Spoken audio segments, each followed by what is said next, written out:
Good afternoon, good evening, good morning, wherever you're at in the world.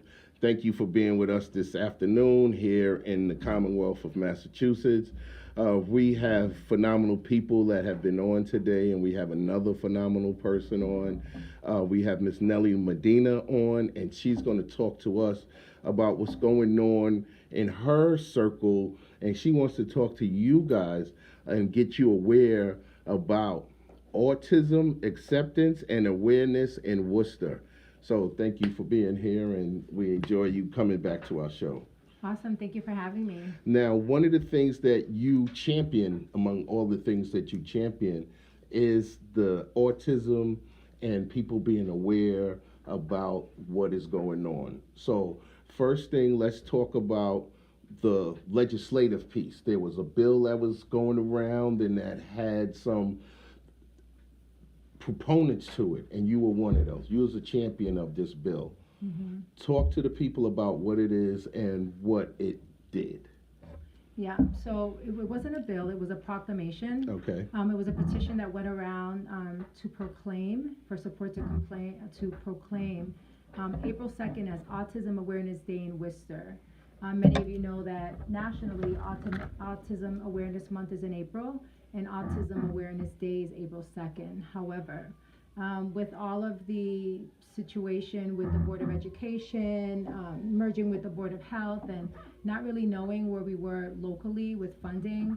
I mean, as it looks right now, it looks like we're okay locally. Our state representatives understand the importance of the Board of Education. However, federally, not so much. And so to keep power local, to shine a light on the work that we're doing for autism awareness, the providers, the students, the parents, everyone from the autism community, I thought this proclamation was necessary to keep funding local, to keep awareness local, and to keep our legislators accountable.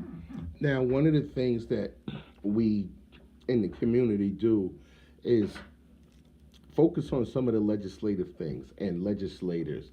How has the support been for this delegation to, you see it working? You see them working? I see them working. I see a very tense situation. I see them, it's like they're in a bind. But I feel like the legislators that we've been engaged with thus far really understand that jobs are important. I mean, it's not just students with autism, it's special education as a whole that's under attack. I focus on autism awareness because the spectrum is so vast and varied, and my son is on the spectrum, and so I've witnessed budget cuts before this administration came into office, and so I'm concerned. I want to make sure that we don't continue to cut special education first, and that the advocacy is strong and it grows. But I feel like our legislators are doing an okay job.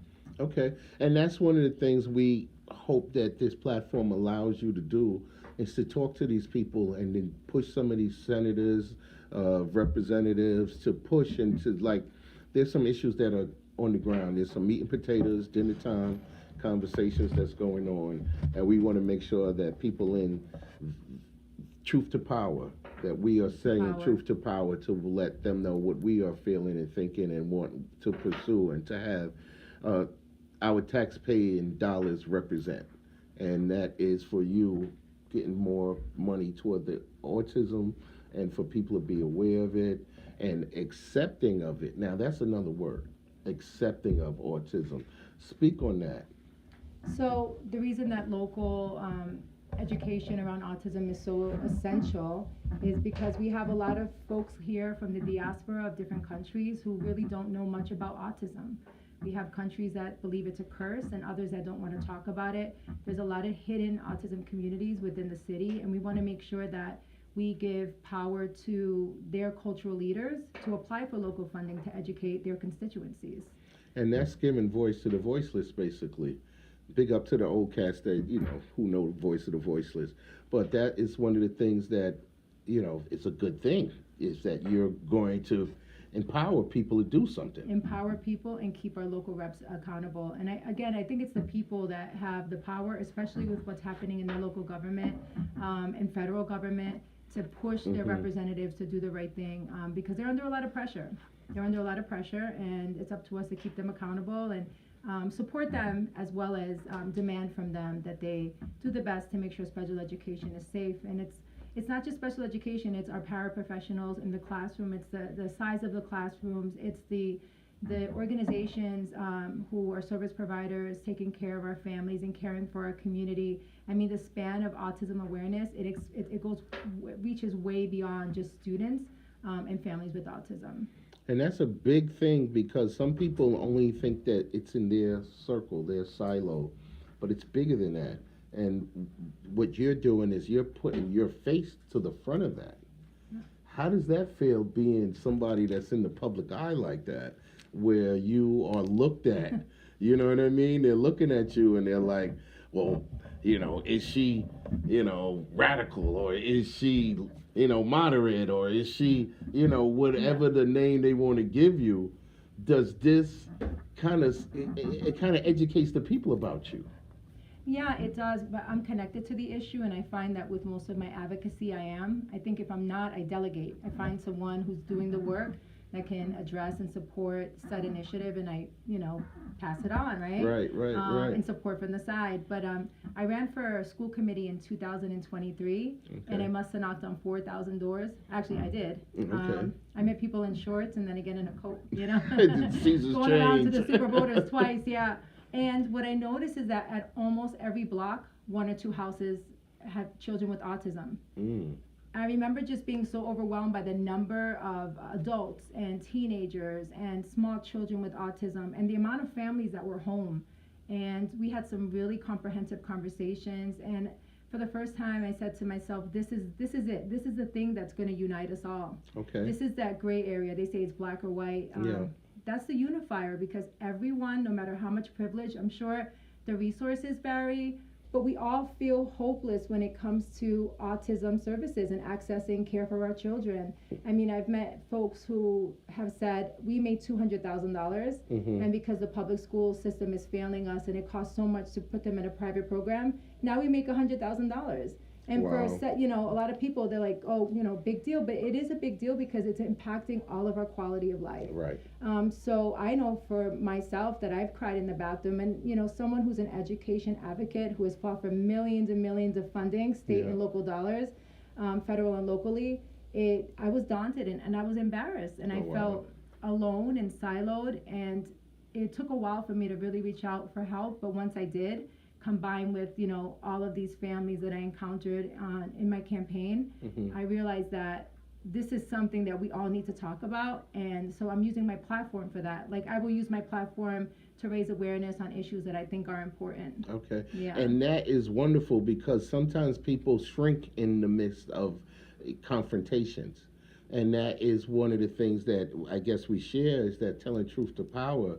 You have to be able to put your armor on, because you're not doing it for yourself. Figuratively and literally. Right. The whole armor.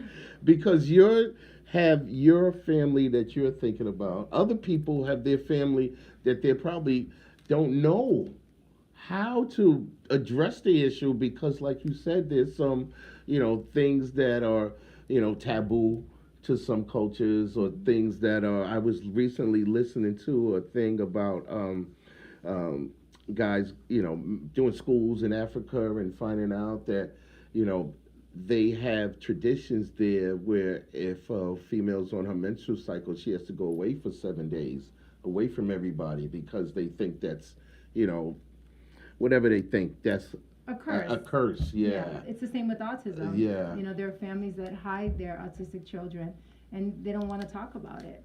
So we're hoping that, this advocacy will support those communities and the leaders who want to educate them. I'm working with, and I hope that you're able to bring them to the show, with Dr. Lincoln and Gifty Ampa, and they train folks to go in and provide ABA services. And they're really invested in educating communities in the diaspora on autism, awareness, acceptance, but also in their way, on their terms, on their turf. That's dope, because sometimes you have to come here to find out some of the tools that you need to take back with you. And it's good that you're a person that can work with other people to help them build those tools for themselves. You gotta reach across the table to make a difference. We don't have to where we're coming from, Yeah, but we right. have to agree that together is the only way to move through and above it Right. or under it. And whichever way you get there, we have to make motion and move and not be stagnant. I think that's the sign of a true leader. If we could lock arms, with the person you might not like so much, but know that the power is united. Right. And and sometimes we don't have those leaders. Sometimes. Yes, yes, yes. But you have all of this paper out here, and I want to touch at least some of the stuff. You talked about April as being Autism Month. Is this just Worcester, or is it? So it's a national acknowledgement and observance, but we wanted to bring it local, and we did. So April 2nd, as of April 2nd, 2025, is Autism Awareness Day in Worcester. So we decided we wanted to bring it to the schools. Okay. And on Thursday, April 17th, we are on the agenda at the Worcester School Committee meeting, and we want to bring this proclamation to schools. That's the second step. We're not done. Right, There's more. right. And then what happens with the proclamation if they do it at the school? Is there some recognition in the classrooms, or is there something? What happens? What goes on after that? We're hoping that all of the schools will acknowledge Autism Awareness Month, and how they do that is really up to each individual school. Okay. However, not all the schools are honoring or observing Autism Awareness Month in a way that is, I think, culturally or responsive, or it doesn't at reflect all. their population of students.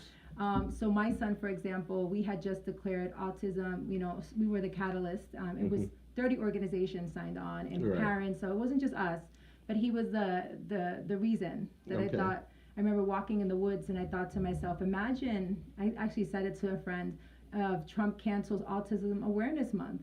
And then I was like, oh my, that's a Right. possibility. And so I just moved. Within 48 hours, we had the proclamation done, submitted, and ready to go. And so my son was in the classroom, and he said that number one, no one congratulated him for being a part of this process, right? That brought Autism Awareness Day to Worcester. But no one mentioned autism awareness. At all throughout the school. Throughout the day. And he came out and he was like, nah, they didn't mention it at all, Mom. And so that's why we're here. My child informs a lot of the work that I do, but there's other children in the classroom as well that have that are higher, different, the spectrum is so varied that it can be like, learning, or it can be, whether they STEM, or, there's so many variations of it that we have to understand it, to respect it, to accept it, and to keep our population safe. And that's a beautiful thing, because a lot of people are vulnerable and they reach challenges, and they come into the school sometimes with these challenges. For yourself and your advocacy, has there been some challenges that you came across, not pertaining to your child, but to others that you had to advocate for?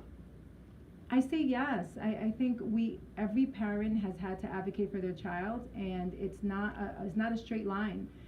Because of the barriers that I encountered accessing autism services for my child, and the other people that I know, we created. So I have a nonprofit called the Free Worcester Coalition, and you can reach us at Hint, check it out. freeworcester.org. If you want to buy a sweater, let me know, holla. And so it's freeworcester.org, and we put together a survey, 26 questions, and we collaborated with the Worcester Autism Task Force, which is everyone from Worcester Public Schools to the Seven Hills Foundation, to a lot of the service providers and local parents. And it took us about 8 months to get this survey right. And we ask everything from whether, what school does your child attend? Does your child, taken out of the district for education? Do you have a disability? What is your language? Where do you find your information? What has been useful? Do you self-care? How do you cope? And we have 300 responses in English. Wow. It's unprecedented. It's never happened before. And just looking at the data, Congratulations. which thank you. But I feel like we're setting the precedent for the whole state, right? Okay. So I know that DESE put out a similar survey, and they got 11 responses. And DESE is the Department of Elementary and Secondary Education. And so, again, it's the catalyst, right? It's using your experiences to inform your work. And then what we need now is about 15 from 4 other languages, and we have Haitian, Creole, English, Spanish, Vietnamese. We were very ambitious. Wow. we should have just asked, and now we know in hindsight what language you speak, but we're Right. like language justice, and we got it in 8 languages, 9. Oh, wow. So we're almost there. So at the end of the month, we'll quantify our data, but what we're seeing already is that we'll be able to use our information, lay it on top of the Worcester Research Bureau map of all the school districts, Yep. and just say, voila, look at us. Right. This is where we need the services. This is where the families live.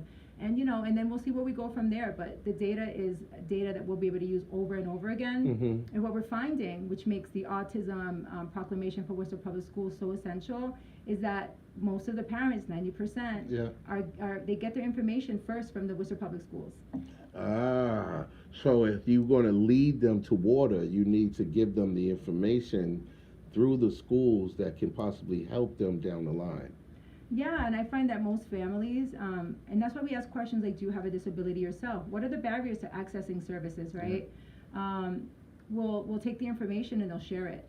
Okay. And so the proclamation, within the proclamation, they talk about, working with outside providers to share resources with families. So we can do this at the Worcester Public Schools for free. It'll cost nothing. We have a CPAC, we have a special education CPAC. We have parents who are on the site council, Wow. and a lot of organizations that will be willing to work with volunteers and parents to get that information to said school so that it Right. can be distributed. Because if we inform one child about autism in his home, then his connections are informed, right? Their Right, connections right. are informed, and so we worry about bullying children. Okay. I think the more you know, the less inclined you are to kind of like turn your back on a child that is different, Right, right? right. And that's Mhm. sometimes the battle because people don't see themselves in other people's plight. And that's sometimes a big problem. But then again, there's more problems that can come up with things like people becoming, like you said, the aware part, and sometimes a discovery that their person in their home is on the spectrum. How has that increased, decreased, it's remained the same, or Yeah. what is that movement looking like for people who are becoming aware that they have somebody that's on the spectrum in their home? Well, the major funding for autism didn't really start to the early 90s. Okay. They were putting, family members in institutions for And 100 labeling them years. something. Something else when they Yeah. because they stimmed, or Yeah. because they rocked or they shuffled, Yeah. And intelligent people, Yeah. Einstein was autistic, Right. and a few other really important Prominent people who had. who did amazing things. Yeah. Yeah, they have to, yeah. So, the question. Oh, the impact or the amount of people becoming aware of Yes, their so we're finding- being on the spectrum. We're finding more and more that adults are being diagnosed late in life, Mm. and that's So that must mean the numbers are going up, and there's other people, should be taken aware of this and should be helping you. yeah. So there was a 536 increase in the number of What, people or of, percent? of students with autism from 2000 to 2017. So 530. 6% increase in the number of students with autism in 17 years. So the data isn't really, I thought that data was good enough because the numbers are so varied. It's really hard to find, concrete data. It usually Right. takes, we'll know in 5 years what Right. the 2025 data was compared to 2017, Mhm. But most importantly is 14.3% of all of those students receive IEP services at Worcester Public Schools. Okay, and that costs the state and the city and the schools money. It does, but it's kind of it's snowballed into the whole special education, right? So it's Okay. one, and they need specialized care. Okay. All students do with an IEP. It's a legally binding document, and that's why it's so important to have something like a proclamation and push our legislators to do the right thing, because federally there's no DEI. Diversity, right. equity, and inclusion, and that's what autism and special education falls under. So this is really important work. It's I worry for my son, what his Mhm. future would be like, and for the future of the folks in our community who are doing good work, who serve our community as service providers, our educators. Last cycle they cut like so much money from special education, something like $300,000. We had classes go from 15 to 23 in some schools. Wow. They eliminated in some schools. They had 3 of one grade. They have 2 now, and some classrooms had, some grades had 1 para. Now there's 1 para for 3 grades.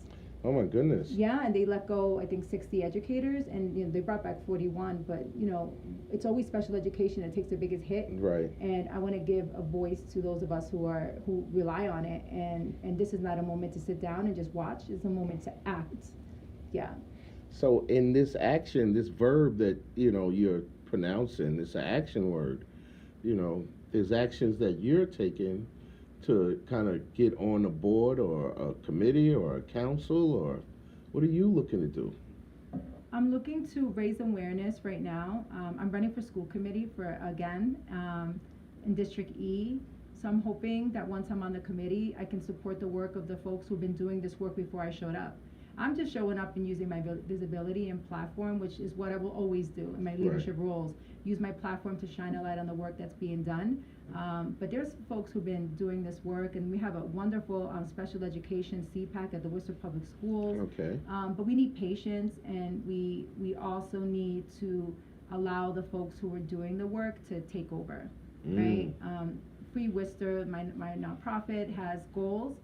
This will always be close to my heart, but I feel like, again, if you bring it to water, right? Yeah. And they have the resources and the platform, then I'll be always supportive of that. And I think that's important with leadership. It's like a true leader always has folks, who are coming after them and with them, right? That's what you want when you are a leader. That's what we need. Yeah. Yeah.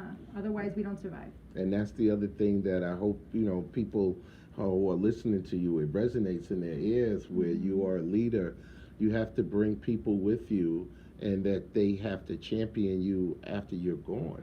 Yeah. And this is something that we are thankful that you're taking leadership in doing this and running for a committee, on the school committee, to kind of champion that. Well, what I've had to do to meet my child's needs in terms of special education, I think uniquely puts me in a space where I can be supportive and helpful of other families. Okay. We don't have anyone with a child with special needs running for office, or even any public school parents that are running in my district. So, it got to be for us, by us. Otherwise, they're gonna try us. Right. And we don't want to go through all of that. Not every day, all the time. There should be some time for enjoyment, like, after you get out of school, there should be a program for somebody to go to, so they don't have to, whatever they did through the day, they can maybe release some. Or what are some of the things that you think would benefit people in your role as a committee person, or at least running for committee? What would you tell somebody out there? What is the needs for the schools? I think we have to eliminate the transportation deserts. There's a lot of children in underserved communities that don't have access to after-school programs. And the result of that is that after-school programs are losing funding. Autistic children and a lot of children with ADHD and special needs don't have a place to call their own. They don't really have programming that's free, right? Or that they can arrive to, that with their, with transportation and full support. And we want to change that. And we don't have to, again, reinvent the wheel or spend a ton of money. There are colleges and organizations and resources out there that we can tap into. And if they're successful, then we can absorb that into the Worcester Public School system, right? Yeah. And so I think this fear is always money, money, money. We got a lot going on, but we have to be open to receiving that support. Yep. And right now, the communication, while it's a lot better than it's been for decades, it's still like that coming at you from one way. We want two-way communication. Right. And we want to center the families who are experiencing this. And I think, again, Worcester Public Schools is doing a good job of that, but not everybody's going to the CPAC. I know parents that have 3 children that have autism, or a son that has ADHD. They can't leave the house. They can't. But it doesn't mean that they're any less involved in their children's life, or they're not doing work behind the scenes to support other families. So I definitely think that eliminating those transportation deserts, but also connecting with the resources out there to bring these children into spaces where they're going to be appreciated, where they're going to learn to be, productive members of society, because who you are is determined when you're in school, how you feel about yourself. Right. So you can go the straight way with a lot of community support and a high self-esteem, or you could take the long way. And so we want our babies, and then I believe 46%, and this is a conservative estimate, of all the children incarcerated throughout Massachusetts, 46% are Latino DCF involved from Worcester. We need to get them out of the ghetto, out of the inner city. It's good to be there on the weekends, but every day, all day, looking in windows and throwing rocks and getting into trouble. They deserve more. I live in the inner city. That's my hood. Right. And I see them out there, and someone said to me, but it looks like they're having fun. And I think that's They're sorry. having fun, but they deserve It's more. our fault because we do so good with so little that other people look at it and be like, they're enjoying that. They must not need anything. And it's not that at all. It's just that when you have done so little with so much with so little joy. for so long. And our babies have joy. We love our babies. And right? they love themselves enough to be having joy in the mix of what they don't even know is lack of. They don't know yet. They don't know. But we don't want them. We want them to have a solution when they find out. Right. We want them to have that courage to say, I'm gonna step out of this, right? I'm gonna be that first one. All right. So if you had something to say to the people, one last sentence of what you would do for the people that are here and listening to your voice, what would you proclamate to them? I would say definitely get involved this week on Thursday, April 17th, and call or show up at the Worcester School Committee at 5:30 and support this proclamation so that all of special education and all students have support that they need when they need it, and to take part in the survey or to share it with someone with autism that you love or know. Go to freeworcester.org. You can find the survey there. And if you're looking for a representative to represent District E, but also the whole city, someone who will shine a light on all the work being done on behalf of students in Worcester, then I'm your girl. Vote for Nellie. She ain't jelly.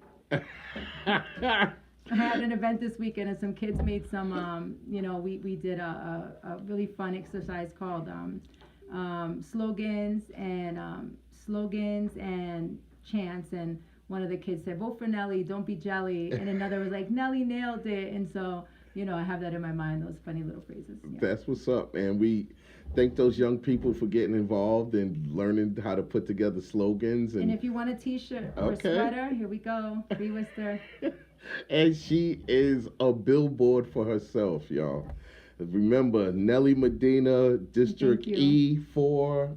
Thank you. No problem, man. This man here, he does a lot for our community. He does it quietly. He tiptoes and it makes a lot happen. So we appreciate you. You're definitely a credit to our community. And we wouldn't, you've moved us forward more than, I don't know if you even know how valuable you are to us. So we appreciate you. Thank you for saying it. And we want to thank you guys for being engaged with us.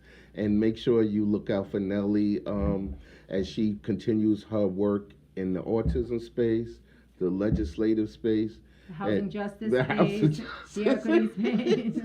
And these spaces and then you give her some grace when she's in these spaces and she doesn't feel like being engaging. Give her some joy. Ask me how to get involved. Yeah. You know what I mean? Give her some joy.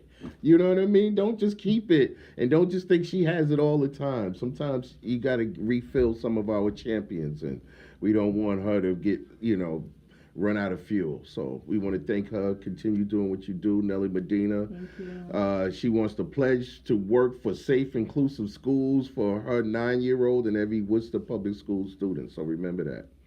And I guess you want to do your social media, anything? You want to let people know how to get in touch with you besides anything you want to let them know? Any social media connections? Nellie for District E .org. Okay. You can find me there. And you can find me at Nellie for District E at gmail.com. So it's NELLY 4 District E at gmail.com.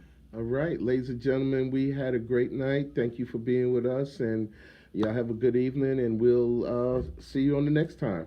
See you later.